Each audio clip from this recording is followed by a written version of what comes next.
of its founders.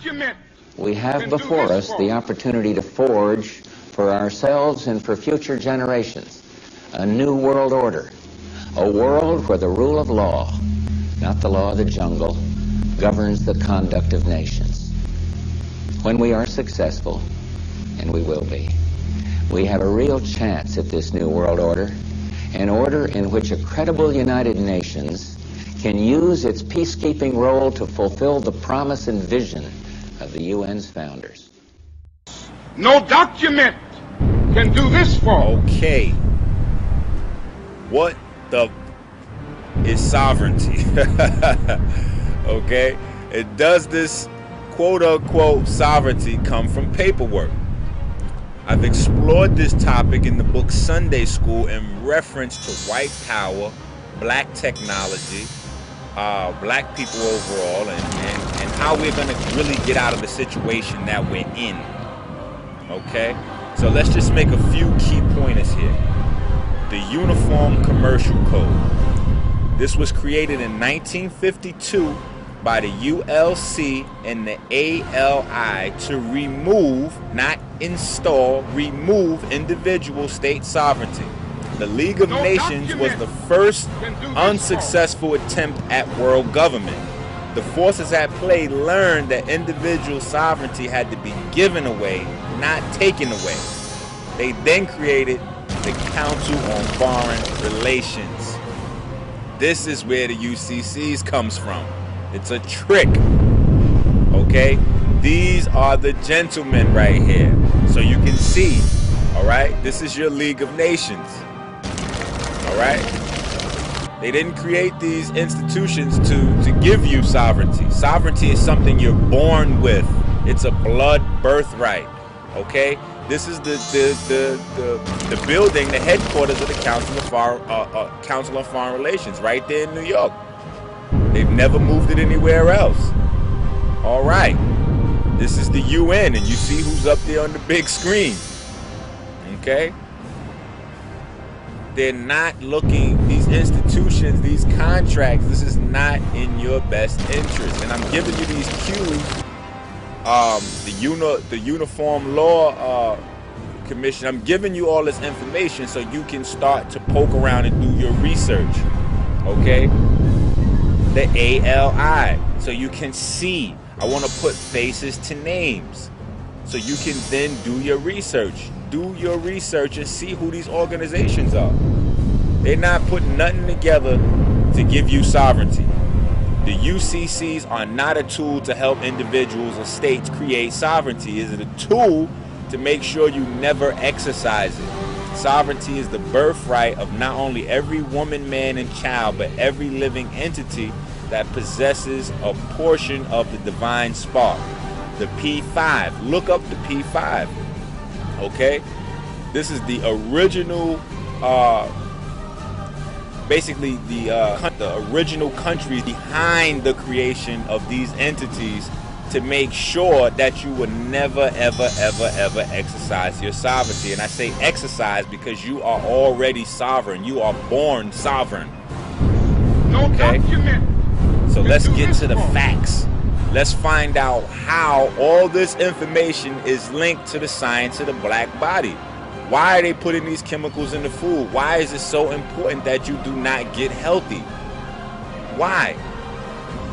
And why are we still thinking with this Western paradigm where you don't wait to go to my website until you're already sick? We got to get ahead of that curve. We have before us the opportunity to forge for ourselves and for future generations a new world order, a world where the rule of law, not the law of the jungle, governs the conduct of nations. When we are successful, and we will be, we have a real chance at this new world order, an order in which a credible United Nations can use its peacekeeping role to fulfill the promise and vision of the UN's founders. Which exposed people using fake deeds to steal North Georgia homes. Tonight, one of the so-called sovereign citizens accused in the racketeering case is speaking to Channel 2 Action News. Investigative reporter Jody Fleischer broke the story last week and is here now with what that man had to say. John, Corey Freeman contacted me because he wanted to spread the word about his beliefs. He says he isn't stealing houses to make money or have a free place to live. He sees himself as sort of a sovereign Robin Hood, taking houses from the banks to give to needy families. I love God so much that I know this is right to tell people. Corey Freeman says he isn't running from police and he isn't hiding what he's doing because he wholeheartedly believes his interpretation of the law is correct. That by deeding himself this 5-bedroom home in Henry County for 21 silver dollars, he is now the rightful owner. Our ancestors were Moors and Hebrew No Israelites document and also Mexican nationals who said, hey, this land is free land and no need to fight over it, just go get it. Freeman has declared himself a sovereign citizen, immune to the laws most of us follow. He's filed dozens of pages of paperwork at courthouses, including this affidavit of free land, complete with a photo of 21 silver dollars. He believes only people can own land, not banks. So you don't feel like you're stealing from these banks? You can't steal from someone that does not own something, really. So I would definitely say no. In fact, we found 5 deeds Freeman signed for houses from Fayette to Spalding to Newton County. He says he doesn't live in any of them. In fact, on his Facebook page, he advertises for single-parent and low-income families to get into better homes. If it seems as if we're stealing, that's not the intention, so don't prosecute me or the others for wanting to do right. Police have raided Freeman's home in Henry County and this $1 million home in DeKalb, which was his mailing address. There, police arrested 3 others, including Jermaine Gibson, whose name was on the fake deed. At the end of the day, it's nothing but theft. If I'm stealing and someone at the court system said, hey, it's okay for you to steal it. Prosecutors don't see it quite that way, but admit Georgia's laws could use some tightening. As for the charges, with regard to stealing, racketeering, conspiracy, I can't. it wasn't so funny when police finally caught up with him shortly after our interview. And as a sovereign, I'm saying, this is what I'm allowed to do. Why fight me on it? Freeman is now in the DeKalb County Jail along with 3 other sovereign citizens. So consequently, the corporation and government and people who want to control you, they create a second you, and that second you that they control, that they created, is all capital letters. Check it out. Anytime you get a bill, you get a lawsuit, you get a fine, a ticket, somebody sends you a bill from the Department of Water and Power, check it out on your driver's license, on your Social Security card, on your insurance cards, anything, period, anything having to do with business, your name will always be in all capital letters, because only all capital letters can be dealt with by banks and government. Anytime you have a name upper or lowercase, that applies to you. I got no control over you. You sign a contract in which your name is in all capital letters, now I can take you to court. Now I can take you. As a matter of fact, the judge sits on the bench. He rules from the bench. The word bench in Latin is a bank. Look it up in a Latin dictionary. So the judge rules from the bench. Right, because he's ruling for the bank. Why? Because somebody's going to pay. It's just a game here. The Queen of England wants a cut of the American blood. She wants a piece. So it's going, somebody's going to pay, and the money's going to go where? Into a bank. That's right. The judge rules for the bank. One is called civil law, which is the law of the land. And one is called maritime admiralty, which is called the law of water. Maritime admiralty is banking law. And the law on the maritime admiralty says that you, because you came out of your mother's water, are a maritime admiralty product. This is why the ship is sitting in its berth and is tied to the dock, and the captain has to give a certificate of manifest to the port authorities, because money is changing hands. This is why when you were born, you have to have a birth certificate. It's got to be signed by the dock, because that's where the ship is tied to, is the dock. So the dock signs your birth certificate. Why? Because you came down out of your mother's water. You came down her birth canal. You are a maritime admiralty product. And therefore your birth certificate is signed by your mother, and where your mother signed on the birth certificate, get it, you will see it does not say parent or mother, it says informant. Your mother was informing the bank that she has just produced another product to be bought and sold. England, the British Crown, through international banking, owns your physical body, and that's the law. So you can think it's funny all you want. It's the law. No document. So you can think it's funny all you want. So the bottom line is that you are a maritime admiralty product, and therefore the banks own your body. And on the back of the Social Security card will be numbers in red. On the front will be in blue or black, but on the back will be in red. The numbers on the back of a Social Security card in red designate your body. It is the serial number of your stock.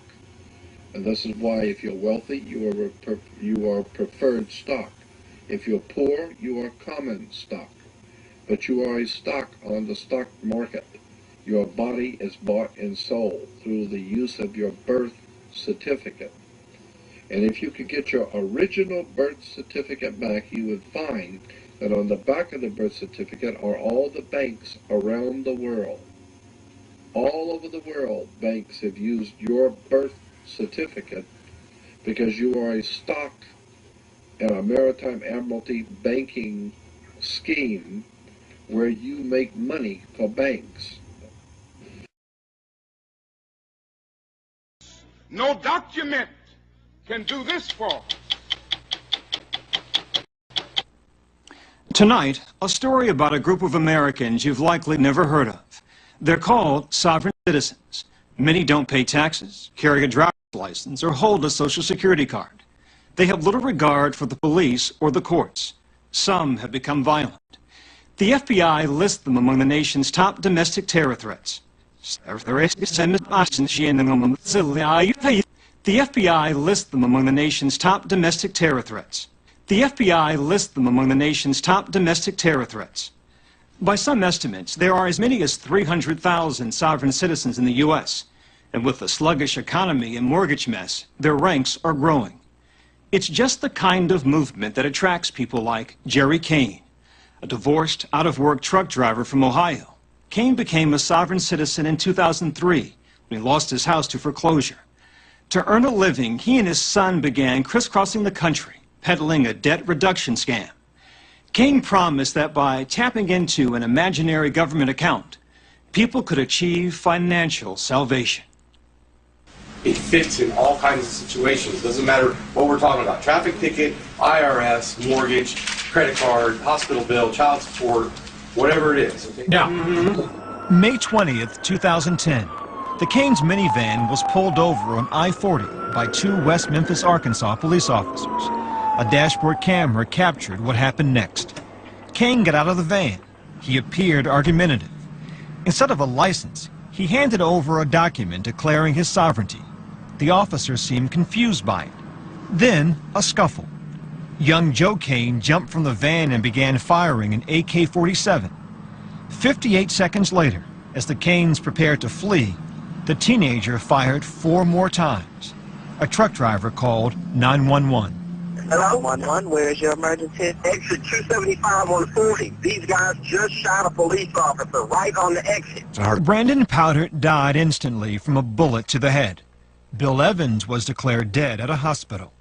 They had taken 25 bullets between them. The police cornered Jerry and Joe Kane 90 minutes later. The Kanes wounded 2 more lawmen before they were killed in a Walmart parking lot. No document can do this for us. No document can do this for us. Of its founders. We have before us the opportunity to forge for ourselves and for future generations a new world order, a world where the rule of law, not the law of the jungle, governs the conduct of nations. When we are successful, and we will be, we have a real chance at this new world order, an order in which a credible United Nations can use its peacekeeping role to fulfill the promise and vision of the UN's founders.